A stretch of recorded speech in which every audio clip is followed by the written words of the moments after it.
More అంటే అంటే ఎందుకంటే మీరు ఫస్ట్ ఆఫ్ ఇట్స్ కైండ్. ఎందుకంటే ఇట్లాంటి ప్రాజెక్టు అంటే రాళ్ళు రప్పల్లో అంటే మీరు చూడండి, ఒక వ్యక్తి ఏదో పని మీద వెళ్తా కూర్చోబెట్టి హెలికాప్టర్ రాళ్ళు రప్పల్లో ఆయన ఒక 10,000 మందికి ఉద్యోగం చూడగలిగాడు. ఒక 40,000 మందికి ఈ రోజు చూస్తే నాకు చాలా ఆశ్చర్యం వేసింది. ఎక్కడో అసలు దారి కూడా లేదు, హెలికాప్టర్ అసలు దారి ఏం కనిపించలేదు. కానీ 40,000 మందికి దాదాపు భవిష్యత్తులో ఇంకొక 10,000 మందికి డైరెక్ట్ ఉపాధి కల్పించడం, ఇవన్నీ రాళ్లలో రప్పల్లో ఇంత ఉపాధి అవకాశాలు చూసినందుకు మనస్ఫూర్తిగా గ్రీన్కో కంపెనీ యాజమాన్యానికి మనస్ఫూర్తిగా నా ధన్యవాదాలు, హోల్ హార్టెడ్లీ. అంటే ఈ ప్రాజెక్ట్ నేను ఇందాక అడిగింది ఏంటంటే, అందరినీ మా పేషెంట్ కూడా అడిగింది, అసలు ఈ ప్రాజెక్టు దీన్ని ఏం చేస్తే ఈ ప్రాజెక్టు నాకు అర్థమయ్యే మామూలు భాషలో చెప్పండి. నాకు ఈ మెగావాట్లు గిగావాట్లు నాకు ఎన్ని కొంచెం అర్థం కావడం కొంచెం ఇబ్బందిగా ఉంటుంది. అంటే నేను ఒక ఇంట్లో కూర్చొని నేను లైట్లు వేసుకుంటే నాకు ఎన్నింట్లో లైట్లు వెలుగుతాయని అడిగితే 43 లక్షల ఇళ్లల్లో ఒక 200 యూనిట్లు చొప్పున రోజుకి వాడుకుంటే 43 లక్షల ఇళ్ళకి ఈ ప్రాజెక్టు డైరెక్ట్ పవర్ ఇవ్వగలదు. నెలకి 200 యూనిట్లు. అలాగే అగ్రికల్చర్ లోడు రాష్ట్రంలో 50% అగ్రికల్చర్ లోడుని ఈ ప్రాజెక్టు తీర్చగలదు. అంటే ఆంధ్రప్రదేశ్ తాలూకు ఎనర్జీ అవసరాలని 3వ వంతుని ఈ ప్రాజెక్టు, అంత సత్తా ఉన్న ప్రాజెక్టు. సో అందుకని మనస్ఫూర్తిగా ఇలాంటి ప్రాజెక్ట్ని మీరు ఆంధ్రప్రదేశ్లో పెట్టినందుకు, ఎవరు చూడనప్పుడు మీరు అంటే ఈ రోజున నిన్న మన ఎన్టీపీసీ కూడా చూసాం, మన ప్రధానమంత్రి గారు ఓపెన్ చేశారు. మోర్ దెన్ గవర్నమెంట్ ఏజెన్సీస్ కంటే ముందే, వీటన్నిటికంటే ముందు ఆయన ఒక విజన్ తోటి చూశారు. అది మనస్ఫూర్తిగా చలమశెట్టి అనిల్ గారికి మనస్ఫూర్తిగా నా ధన్యవాదాలు తెలియజేసుకుంటాం. అలాగే సంపూర్ణంగా మేము ఏదైనా ఇష్యూ ఉంటే ఫర్దర్గా మా డిఎఫ్ఓ గారు కూడా ఇక్కడే ఉన్నారు, నా దృష్టికి ఆవిడే తీసుకొచ్చారు. ఇది కొంచెం పారదర్శకంగా we are here to encourage. At the same time any corrections ఉంటే మీరు ఏదైనా కొంచెం పెద్ద మనసుతో కొంచెం సహకరించండి, మేము కూడా అలాగే సహకరిస్తామని తెలియజేసుకుంటాం. అంటే నాకు మొన్న ఒక్క నిమిషం చెప్తాను, నాకు అర్థమైంది. అంటే ఒకటి,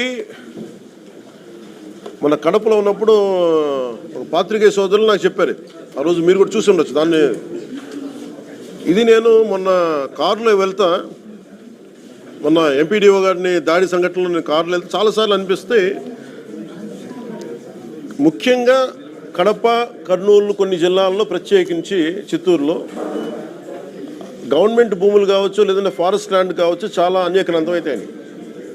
దానిని ప్రాబ్లం ఎక్కడ ఉందంటే, దీంట్లో మొన్న ఫైల్లో కూడా ఒక సంతకం పెట్టండి.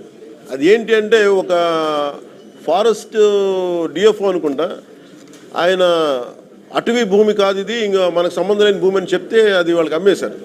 ఆయన సస్పెండ్ చేయడం కూడా జరిగింది. ఇలాంటి ఎన్ని కేసులు ఉన్నాయో కూడా ఒకసారి చూడాలి. నేను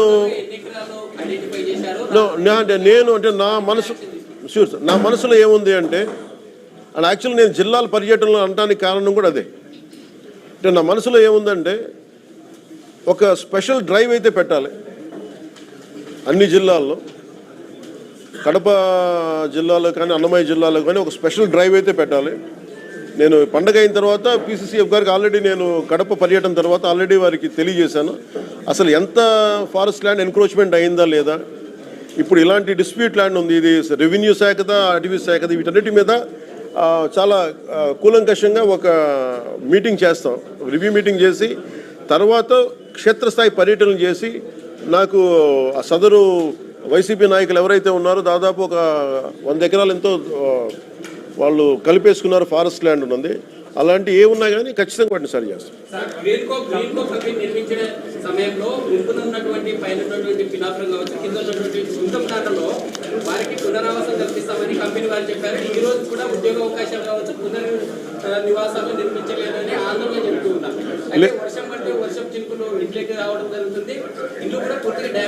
లేదు అట్లాంటివన్నీ లేదు.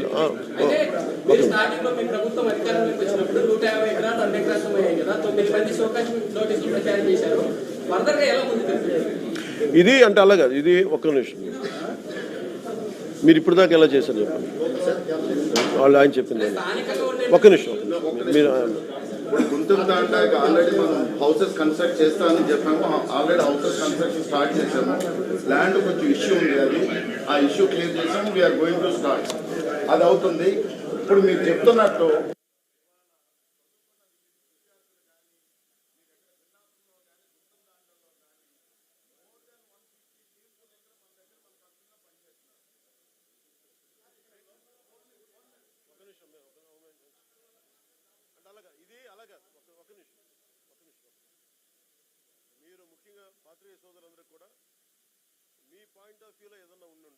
మీరు దయచేసి అది నా దృష్టికి తీసుకురండి, ప్రభుత్వం దృష్టి తీసుకురండి. It will be address, it will be sorted. Thank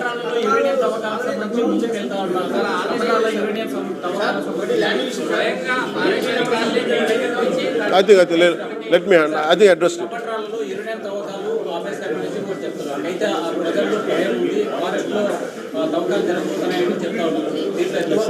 stop చేస్తూ జీవో ఇచ్చేసారు. ఖచ్చితంగా జీవో ఇచ్చేశారు, ఆపేశారు, స్టాప్ చేశారు. రాజధాని కావాలని నా మనసులో చెప్పారు.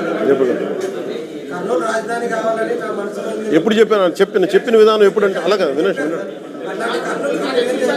అలా అంటారా?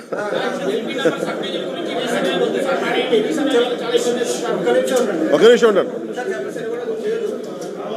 కర్నూలు అత్యంత అద్భుతమైన నగరం కావాలని, దాంట్లో భాగంగానే ఒక నిమిషం దాంట్లో భాగంగానే ఒక నిమిషం మాట దాంట్లో భాగంగానే ఇప్పుడు ఏదైనా సరే ఒక మహానగరం అవ్వాలంటే ఎనర్జీ ఉండాలి. సో ముందు మీకే గొప్ప ఎనర్జీ ఉంది, మీ అవసరాలకు వాడుకున్న తర్వాత బయటకు వస్తాయి, ఆటోమేటిక్గా నగరాలు బాగా అద్భుతంగా డెవలప్ అవుతాయి. నాకు కర్నూలుకు సంబంధించి ఇప్పుడు నేను ఎందుకు స్పష్టంగా చెప్పట్లేదంటే, నేను మన కర్నూలు నంద్యాల జిల్లా రెండు తిరిగినప్పుడు మీలాంటి మేధావులతో మాట్లాడుతున్నప్పుడు మీరు ఏదో నా సలహాలు ఇస్తారు, ఆ సలహాలను తీసుకొని క్రోడీకరించుకొని మీరు చెప్పండి. ఇది ఎందుకు మన కలెక్టివ్గా మనం చేసేది నా ఒక్కడి ఇది కాదు, మీరందరూ మనం సహకరించి మీకు ఎలా ఉంటే